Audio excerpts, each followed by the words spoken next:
ایک ملکہ جس کی سلطنت زمین کے کونے کونے تک پھیلی ہوئی تھی، جس کے پاس طاقت بھی تھی، خزانے بھی اور عقل بھی، لیکن جب اس کا ٹکراؤ حضرت سلیمان علیہ السلام کی ایمان اور اللہ کی قدرت سے ہوا تو اس کی زندگی بدل گئی۔ آئیے سنتے ہیں ملکہ بلقیس کا وہ قصہ جو آج بھی عقلوں کو حیران کر دیتا ہے۔ سبا کی عظیم سلطنت۔ یمن کے علاقے سبا میں ایک عظیم سلطنت تھی جس کی حکمران ایک عورت تھی، ملکہ بلقیس۔ وہ اپنی رعایا پر انصاف کرتی اور لوگ اس کی حکمرانی سے خوش تھے۔ اس کے محل سونے اور چاندی سے بنے تھے، باغات ہیرے موتیوں کی طرح چمکتے تھے اور خزانے بے شمار تھے، لیکن اس کی ایک بڑی کمزوری تھی۔ وہ اور اس کی قوم سورج کی پرستش کرتے تھے۔ ہر صبح سورج نکلتا تو سب سجدے میں گر جاتے۔ حضرت سلیمان علیہ السلام اللہ کے نبی تھے جنہیں اللہ نے بے مثال بادشاہت عطا کی تھی۔ پرندے، جانور، انسان، جنات سب ان کے حکم میں تھے۔ ایک دن ہدہد پرندہ غیر حاضر ہوا۔ حضرت سلیمان علیہ السلام نے کہا، اگر اس کے پاس کوئی معقول عذر نہ ہوا تو میں اسے سخت سزا دوں گا۔ کچھ دیر بعد ہدہد آیا اور کہا، میں ایک ایسی قوم سے آیا ہوں جس کی حکمران ایک عورت ہے۔ اس کے پاس سب کچھ ہے لیکن وہ اور اس کی قوم سورج کی عبادت کرتے ہیں۔ حضرت سلیمان علیہ السلام کا خط۔ حضرت سلیمان علیہ السلام نے ہدہد کے ذریعے ملکہ بلقیس کو ایک خط بھیجا۔ خط میں لکھا تھا، اللہ کے نام سے شروع جو بڑا مہربان نہایت رحم کرنے والا ہے۔ میرے مقابلہ پر غرور نہ کرو بلکہ اسلام لے آؤ اور میرے پاس متی بن کر آؤ۔ خط پڑھنے کے بعد ملکہ بلقیس نے اپنے وزیروں اور سرداروں کو بلایا۔ اس نے کہا، اے میرے سرداروں، مجھے ایک خط ملا ہے، یہ سلیمان علیہ السلام کی طرف سے ہے۔ تم مجھے مشورہ دو کہ مجھے کیا کرنا چاہیے۔ سرداروں نے کہا، ہم طاقتور ہیں، ہمارے پاس فوجیں ہیں، اگر آپ حکم دیں تو ہم لڑنے کے لیے تیار ہیں۔ لیکن بلقیس عقل مند تھی۔ اس نے کہا، بادشاہ جب کسی شہر میں داخل ہوتے ہیں تو اس کو برباد کر دیتے ہیں اور اس کی عزت والوں کو ذلیل کر دیتے ہیں، اس لیے بہتر ہے کہ ہم پہلے سلیمان علیہ السلام کو تحفہ تحائف بیچ کر آزمائے۔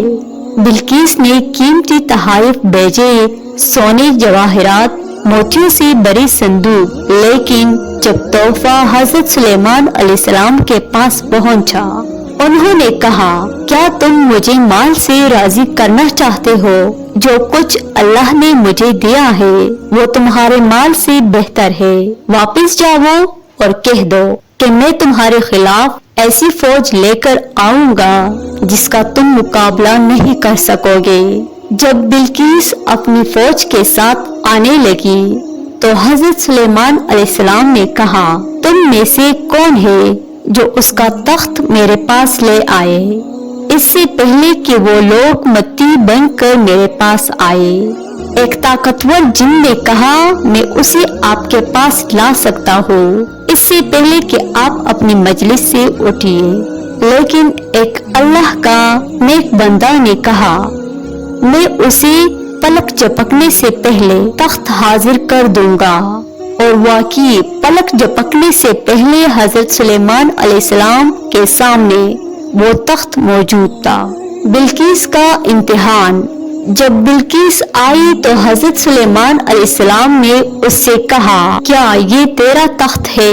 وہ حیران رہ گئی اور بولی، یہ تو بالکل میرا ہی لگتا ہے۔ پھر حضرت سلیمان علیہ السلام نے اسے اپنے شیشے کے محل میں بلایا۔ محل کا فرش شفاف شیشے کا تھا اور اس کے نیچے پانی بہہ رہا تھا۔ بلقیس نے سمجھا کہ یہ پانی ہے، اس لیے اس نے اپنے پاؤں اوپر اٹھا کر کپڑا سمیٹ لیا۔ حضرت سلیمان علیہ السلام نے فرمایا، یہ پانی نہیں بلکہ شیشہ ہے۔ یہ منظر دیکھ کر بلقیس کا دل کانپ اٹھا۔ اس نے کہا پروردگار، میں نے اپنی جان پر ظلم کیا تھا، اب میں سلیمان علیہ السلام کے ساتھ اللہ رب العالمین پر ایمان لاتی ہوں۔ یہ وہ لمحہ تھا جب ایک عظیم سلطنت کی ملکہ نے غرور چھوڑ کر اللہ کی بندگی اختیار کی۔ ملکہ بلقیس کا قصہ ہمیں سبق دیتا ہے کہ دولت اور طاقت سب کچھ نہیں ہوتا، اصل کامیابی اللہ کو پہچاننے میں ہے۔ علم، حکمت اور ایمان طاقت سے بڑی چیز ہے۔ جو دل سے سچ کی تلاش کرے اللہ اس کو ہدایت دے دیتا ہے۔ دوستو، ملکہ بلقیس کی کہانی آج بھی ہمیں یاد دلاتی ہے کہ چاہے انسان کتنا ہی طاقتور اور دولت مند کیوں نہ ہو، آخر کار جھکنا اسی کے آگے ہے جو آسمان اور زمین کا رب ہے۔ حضرت سلیمان علیہ السلام اور بلقیس کا یہ ملاقات تاریخ کی وہ حقیقت ہے جس سے آج بھی ایمان تازہ ہو جاتا ہے۔ معزز ناظرین، اگر یہ ویڈیو آپ کو پسند آئی ہو تو لائک شیئر کریے اور مزید اس طرح کی ایمان افروز واقعات دیکھنے کے لیے ہمارے چینل کو ضرور سبسکرائب کریے۔